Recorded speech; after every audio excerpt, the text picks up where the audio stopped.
ഭാഗം 39. സൗമ്യനായ ഒരുവനുള്ളിലെ പ്രേമത്തിന്റെ രാക്ഷസത്തിരകളിൽ ശിവതയ്ക്ക് അടിപതറി. അവളെ വലിച്ചു ചേർത്ത് അതരം കവരുമ്പോൾ നിതിൻ പരിസരം ശ്രദ്ധിച്ചിരുന്നില്ല. മിഴിച്ചിരുന്ന അഖില തിരിഞ്ഞിരുന്നു കൊണ്ട് ചന്ദ്രുവിനെ കോൾ ചെയ്തുകൊണ്ട് ഇവരെന്റെ മുന്നിലിരുന്ന് ഉമ്മ വയ്ക്കുകയാണെന്ന് പരാതി പറയുന്നത് കേട്ടിരുന്നില്ല. അവിടെ അവനും അവന്റെ പ്രണയിനിയും മാത്രമേ ഉണ്ടായിരുന്നുള്ളൂ. ഒരു ചുംബനം കൊണ്ട് അവളുടെ മുഴുവൻ ഹൃദയത്തിലും ശരീരത്തിലും ആധിപത്യം സ്ഥാപിക്കുന്ന ഉന്മാദത്തിലായിരുന്നു അവൻ. മനുഷ്യരാൽ നിർമ്മിക്കപ്പെട്ട യാതൊരു വേലിക്കെട്ടുമില്ലാതെ അവളിൽ തന്റെ പ്രണയത്തിന്റെ ഗന്ധം നിറയ്ക്കുകയായിരുന്നു. സെറ്റും മുണ്ടും മുടിത്തിറങ്ങിയ ശക്തിയെ വീരൻ അടിമുടി നോക്കി. ആഭരണങ്ങൾ അധികം ധരിക്കാത്തവൾ കഴുത്തിലെ പാടുകൾ മറയ്ക്കാൻ വേണ്ടി അണിഞ്ഞിരിക്കുന്നവയിൽ അവന്റെ ശ്രദ്ധ പതിഞ്ഞു. നിന്റെ മേക്കപ്പ് ബോക്സ് കൂടി എടുത്തു. കേശവനൊപ്പം കുറച്ച് ഫോട്ടോസ് വേണം. എനിക്കൊപ്പം പിടിച്ചു നിൽക്കണ്ടേ? അവൻ മീശ പിരിച്ചുകൊണ്ട് പറഞ്ഞു. ഈ കോലത്തിൽ നിൽക്കാവുന്നതുപോലെ എടുത്താൽ മതി. അവൾക്ക് ശുണ്ടി പിടിച്ചു. അതൊന്നും പറ്റില്ല. മേക്കപ്പ് കൊണ്ടെങ്കിലും അവളുടെ അടുത്ത് വരെ എത്തണ്ടേ? വീരൻ ശക്തിയെ പരിഹസിക്കും പോലെ പറഞ്ഞു. ആ മുറിയിലുണ്ടാകും. വിളിച്ചു കൂടെ കൊണ്ടുപോയിക്കോ. അതാവുമ്പോൾ വലിയ ബുദ്ധിമുട്ട് വരില്ല. ഞാൻ വിളിച്ചാൽ അവൾ വരുമെന്നറിയാം. എങ്കിലും അത് മോശമല്ലേ? നീ തന്നെ മതി. ഞാൻ അഡ്ജസ്റ്റ് ചെയ്തോളാം. ഏതോ വലിയ സത്പ്രവൃത്തി പോലെ അവൻ പറഞ്ഞു. രാവിലെ തന്നെ എന്നെ ചൊറിയണമെന്ന് വല്ല പ്രതിജ്ഞയും നിങ്ങൾക്കുണ്ടോ? ചൊറിയാനല്ല, വേറെ ചില പ്രതിജ്ഞകളാണുള്ളത്. സൗകര്യം പോലെ പ്രകടിപ്പിക്കുന്നതാണ്.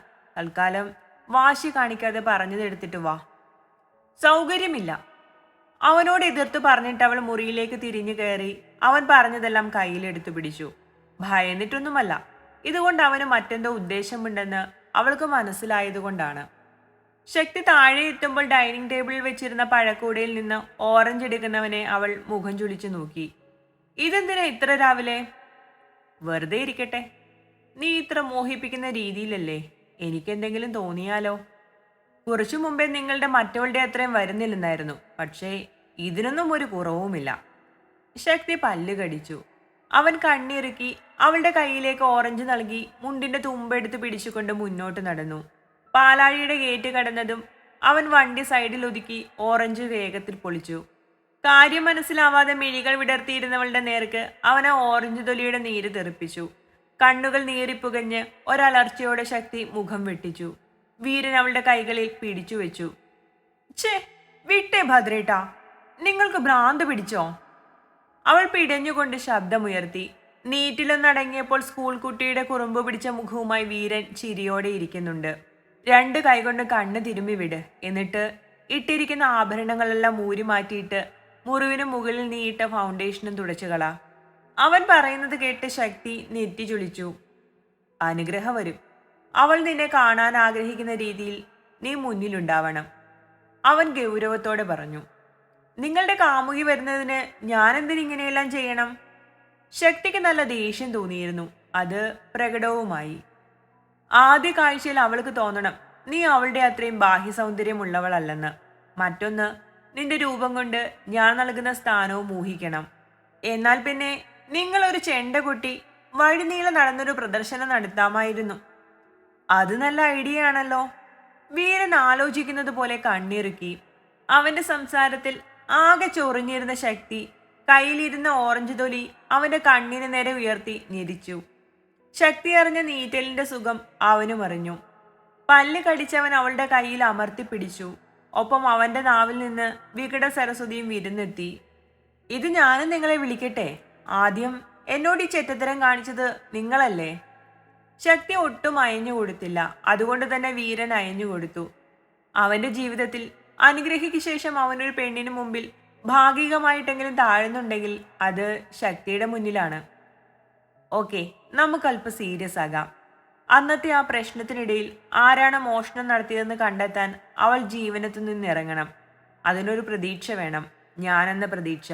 അതിന് നമ്മൾ ശത്രുക്കളാണെന്ന തോന്നലുണ്ടാവണം. ഇല്ലെങ്കിൽ അവളൊരു പെണ്ണല്ലേ.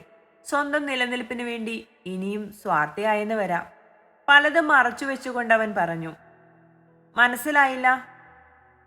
അനുഗ്രഹം നിനക്കിതുവരെ അറിയില്ല ശക്തി. പുറമേ കാണുന്നതല്ല യഥാർത്ഥ അനുഗ്രഹ.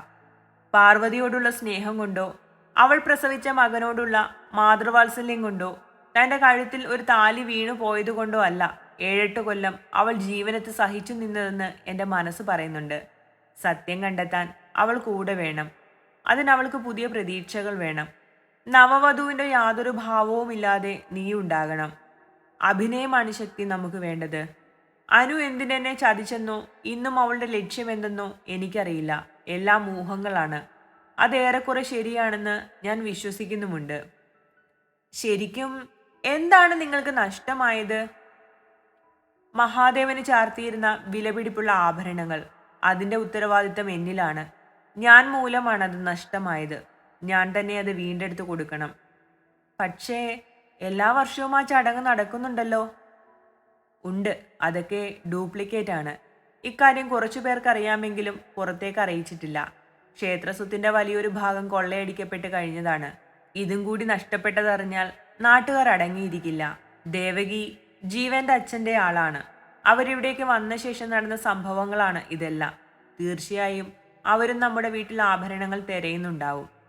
വീട്ടിലോ? അവരിൽ അത് എത്തിയിട്ടില്ല. അപ്പോൾ സ്വാഭാവികമായി സംശയം ഞങ്ങളെ ആവില്ലേ? ഞാനായി അത് ഒളിപ്പിച്ചു വെച്ചിട്ടുണ്ടെന്ന് അവർ വിശ്വസിക്കുന്നുണ്ട്. എനിക്ക് അനുഗ്രഹയെയും ദേവകിയെയും പാർവതിയെയും സംശയമുണ്ട്. പാർവതിയോട് നമുക്ക് നേരിട്ട് സംസാരിക്കാൻ കഴിയില്ല. അതിന് അനുവിൻ്റെ സഹായം വേണ്ടിവരും. അവൾ സഹായിക്കണമെങ്കിൽ എനിക്ക് അവളോട് സഹകരിക്കേണ്ടി വരും. അവൾക്കെന്നെ വിശ്വാസം വരണം. എടുത്തവർ ആരായിരുന്നാലും അവരത് വിൽക്കാൻ ശ്രമിച്ചിട്ടില്ലെന്നാണ് തിരുമേനി പറയുന്നത്. പ്രശ്നം വെച്ച് നോക്കുമ്പോൾ ആഭരണങ്ങൾ സുരക്ഷിതമായി തന്നെ ഇരിപ്പുണ്ട്. സംരക്ഷണം പോലെ നാഗസാന്നിധ്യവും കാണുന്നുണ്ട്. പക്ഷേ സ്ഥാനം നിർണ്ണയിക്കാൻ കഴിയുന്നില്ല. അതിൽ നിന്ന് തെറിച്ചുപോയ 2 കല്ലുകളുടെ സ്ഥാനം നമ്മുടെ വീട്ടിലാണെന്നാണ് തിരുമേനി പറയുന്നത്. ജയനാഥൻ ഇത്രയും വിലപിടിപ്പുള്ളവ ഒരിക്കലും ദേവകിയെ സൂക്ഷിക്കാൻ ഏൽപ്പിക്കില്ല. ജയനാഥൻ അറിയാതെ ദേവകി അത് സൂക്ഷിച്ചിട്ടുണ്ടെങ്കിലോ? ശക്തി പെട്ടെന്ന് ചോദിച്ചു. അങ്ങനെ ഒരു വിചാരത്തിലാണ് ഞാനും. അജിത്തിനും അവരെ സംശയമുണ്ട്. മാത്രവുമല്ല, ദേവകിയായിട്ടുള്ള അനുഗ്രഹയുടെ അടുപ്പം കൂടി കാണുമ്പോൾ ഞങ്ങൾ മനസ്സിലാക്കാത്ത പലതും ഉണ്ടെന്ന് തോന്നുന്നു. അനുഗ്രഹ അങ്ങനെ ഒരാളാണോ? പണം കണ്ടാൽ കമിഴ്ന്നു വീഴുന്ന പലരിൽ ഒരാൾ തന്നെയാണ് അവളും.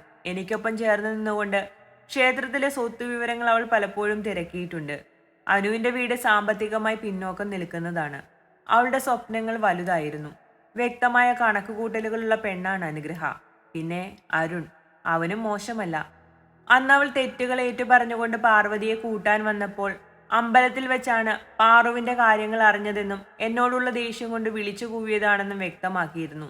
എനിക്കത് അന്നും വിശ്വാസമായിരുന്നില്ല. മുമ്പേ കാര്യങ്ങൾ അറിഞ്ഞിട്ട് പ്ലാൻ ചെയ്ത് നടപ്പിലാക്കിയതാണ് അവിടെ നടന്നതെല്ലാം. അക്കാര്യത്തിൽ എനിക്ക് ഉറപ്പുണ്ട്. അത് പറയുമ്പോൾ തനിക്ക് സൂചനകൾ നൽകിയ മറ്റൊരു പെണ്ണിന്റെ മുഖം അവന്റെ ഓർമ്മയിൽ തെളിഞ്ഞു. ആ നിമിഷം അവളെക്കുറിച്ച് പറഞ്ഞാലോ എന്ന് വിചാരിച്ചിട്ടും വീരൻ അത് വേണ്ടെന്ന് വെച്ചു. തന്നെ പോലെ തന്നെ ശക്തിക്കും അവളുമായി ബന്ധപ്പെട്ട പലതും അറിയാമല്ലോ എന്ന് അവൻ കണക്ക് കൂട്ടിക്കൊണ്ട് തുടർന്നു. ജീവനത്തുകാരുടെ മുഴുവൻ സ്വത്തും ജയനാഥൻ ഉണ്ടായിട്ടും എങ്ങനെ അനുഗ്രഹ കൈകാര്യം ചെയ്തു? അവളുടെ ഒരൊപ്പിന് വേണ്ടി ജീവനത്തുകാർ വരെ എന്തിനു കാത്തു നിൽക്കുന്നു? ഊഹിക്കാൻ കഴിയുന്നുണ്ടോ നിനക്ക്? ഇല്ല. വീരന്റെ ചോദ്യത്തിന് സംശയമൊന്നും കൂടാതെ അവൾ മറുപടി നൽകി. അവളുടെ കഴുത്തിൽ കിടക്കുന്ന താലിയാണ് അതിനുള്ള ഉത്തരം. താലിയോ? ഒരു കോൺട്രാക്ട് വ്യവസ്ഥയിൽ അവളുടെ കഴുത്തിൽ കിടന്ന താലിയാണത്. ജയനാഥൻ തളർന്നുപോയ മകന് വേണ്ടി ചെയ്ത സന്ധി ചെയ്യൽ. പാറുവിന് വേണ്ടിയോ അവളുടെ കുഞ്ഞിനു വേണ്ടിയോ അല്ല. സ്വന്തം നേട്ടത്തിനു വേണ്ടി അനുഗ്രഹം അവളുടെ ജീവിതത്തിലെ കുറച്ചു വർഷങ്ങൾ ഒരു വേഷം ചെയ്തു. അത് അഴിച്ചു വെക്കണമെങ്കിൽ മുന്നോട്ടുള്ള ജീവിതത്തെക്കുറിച്ച് ഒരു ഉറപ്പ് വേണ്ടേ? അതാണ് ഇന്ന് അവൾക്ക് നൽകേണ്ടത്. മാത്രവുമല്ല, അവൾ മുമ്പേ ജീവനത്തിൽ നിന്നിറങ്ങാൻ പ്ലാൻ ചെയ്തു കഴിഞ്ഞു.